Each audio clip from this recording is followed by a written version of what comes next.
আমাকে নিয়ে ইতিমধ্যে একটি কন্ট্রোভার্সি তৈরি হয়েছে, যেখানে বলা হয়েছে যে আমি আন্দোলনের সময় শিক্ষার্থীদের পাশে ছিলাম না। আর ওই অডিও রেকর্ডটিতেই শুধুমাত্র আমার ভয়েসটি শোনা যাচ্ছে। আর কলটা কিন্তু একজনের মধ্যেই হয় না, অপর প্রান্তেও কিন্তু একটি মানুষ ছিল যার নাম তহিদুদ্দিন আফ্রিদি। যেহেতু দুজন মানুষের কনভারসেশন থেকে কেটে মাত্র একজন মানুষের ভয়েস দিয়ে ভিডিও বানানো হয়েছে, তার মানে কিন্তু স্পষ্ট বোঝা যাচ্ছে আমাকে ফাঁসানো হচ্ছে। অপর প্রান্ত থেকে আফ্রিদি আমাকে কি বলছে সেটা শুধু আমিই জানি।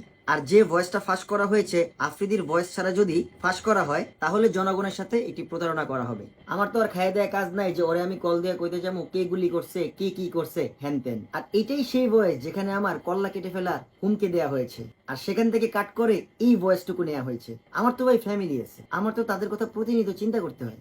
কারণ সে বারবার আমাকে কল দিয়ে আওয়ামী লীগের বড় বড় নেতা এবং প্রশাসনের সামনে এমনভাবে প্রশ্নবিদ্ধ করছিল, যার কারণে আমার কিছুই করার ছিল না, হাতে শুধু হাই মিলিয়েছি। আমারও তো ভাই মা বোন আছে, তখনও কিন্তু দল ক্ষমতায়, তো ভয় থাকা তো স্বাভাবিকই।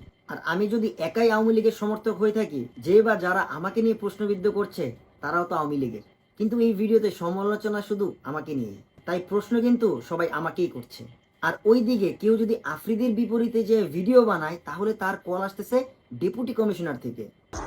তুমি আমার আফ্রিদিকে নিয়ে একটা পোস্ট দিয়েছো, এটা আমি কোনো আফ্রিদি বা কারো করে কোনো পোস্ট করি নাই। আমি একটা পোস্ট করছি, সেটা হচ্ছে ইনফ্লুয়েন্সার নিয়ে। ওইটা করে দরকার নেই, ওই পোস্টটা রাখার দরকার নেই। আর সেই ডেপুটি কমিশনার নাজমুল ভাইয়ের ইন্টারভিউ নেয় তাসিন হোসেন ভাই, আর যিনি পুরোপুরি আওয়ামী লীগ আওয়ামী লীগ আওয়ামী লীগ। আমার সাথে বাংলাদেশ সাইবার ক্রাইম ডিপার্টমেন্টের এডিসি এমডি নাজমুল ইসলাম ভাইয়া, nice to meet you again. Nazmul ভাইয়ের সাথে আমি দুদিন ছিলাম একসাথে, বাট আমরা মানুষ সুযোগ পেলে ঠিকই আওয়ামী লীগ করে, কিন্তু এখন তারা দরবেশ বাবা। কান টান দিলে কিন্তু ভাই মাথাটাও আসে। আমারও অংশটুকু কেটে যে ভয়েস দিলেন 19 সেকেন্ডের, এর ফুল রেকর্ড কিন্তু আপনার কাছে আছে আশা করি। 2 ধাপ কলে 2 মিনিটের রেকর্ড আছে আপনার কাছে। আর ভাই ইনফরমেশনটা আপনারা আমি আরেকটু দিয়ে দেই, এই ভয়েস রেকর্ডটা 31শে জুলাই। তাই আপনারা আমি বলতেছি ভাই, 2 না 4 না 8 ঘন্টাও না, 24 ঘন্টা সময় দিলাম, এই ফুল কল রেকর্ডটা আপনি ফাঁস করেন। সত্য সবাই জানুক, জাতি জানলে পুরো সত্যিটাই জানুক। আমার যে ছোট ভাইকে মেসেজ দিয়ে হুমকি দিলেন, আমার ব্যক্তিগত লাইফ নিয়ে টান দিবেন, আমার সংসার থাকবে না, কত কি ভাই, কি আপলোড দিবেন ভাই? আপনারও যা আছে আমারও তাই আছে। আর এইসব নোট বেচে তো আপনার সংসার চলে ভাই। চালান ভাই আপনার সংসার আপনার মতো।